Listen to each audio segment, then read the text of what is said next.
ఇది ఆంధ్రప్రదేశ్ రాష్ట్రంలో రుద్రవరం అనే గ్రామంలో జరిగిన సంఘటన. అది 1872వ సంవత్సరం.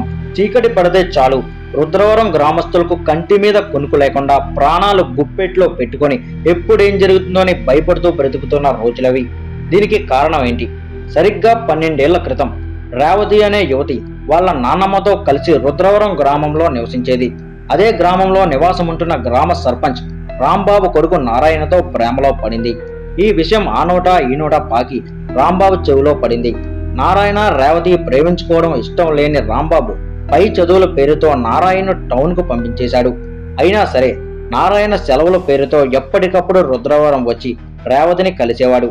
ఇది నచ్చని రాంబాబు రేవతిని ఎలాగైనా నారాయణకు దూరం చేయాలి అని ఒక భయంకరమైన ఆలోచన చేశాడు. రాంబాబు తన దగ్గర పనిచేస్తున్న వెంకట్రావు మాధవరావుకు విషయం చెప్పి వెంకట్రావు కూతురైన సుజాతను రేవతి దగ్గరకు వెళ్లి నారాయణ నిన్ను కలవడానికి వచ్చాడని, అలాగే వాళ్ళ నాన్నగారితో మీ ప్రేమ విషయం చెప్పి ఒప్పించాడని చెప్పమన్నాడు.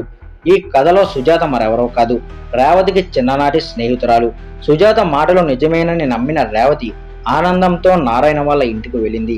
కానీ నారాయణ అక్కడ లేడు. ఇంతలో రాంబాబు అనుచరులైన వెంకట్రావు మాధవరావు అక్కడికి వచ్చారు. రేవతిని చూసి వాళ్ళు నవ్వసాగారు. రేవతికి ఏమీ అర్థం కాలేదు. అంతలోనే అక్కడికి రాంబాబు కూడా వచ్చాడు. ఏంటే నీకు నా కొడుకు కావాల్సి వచ్చాడా అని రాంబాబు గట్టిగా అనేసరికి రేవతికి విషయం అర్థమైంది. వెంటనే రేవతి అక్కడి నుండి పరుగులు తీసింది. కానీ లాభం లేకపోయింది.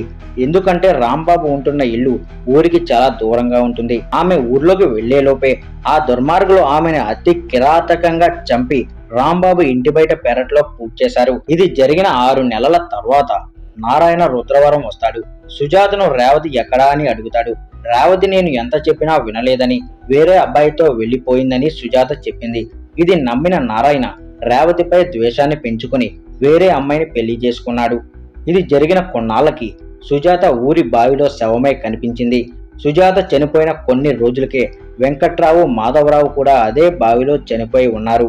వీళ్ళ చావులు చూసిన రాంబాబు ప్రాణభయంతో తను ఉంటున్న ఇల్లు ఖాళీ చేసి ఊర్లో మరో ఇంటికి నివాసం వెళ్ళిపోయాడు. తర్వాత ఏం జరిగిందో తెలుసుకోవాలనుకుంటే పార్ట్ 2 వచ్చే వరకు వెయిట్ చేయండి.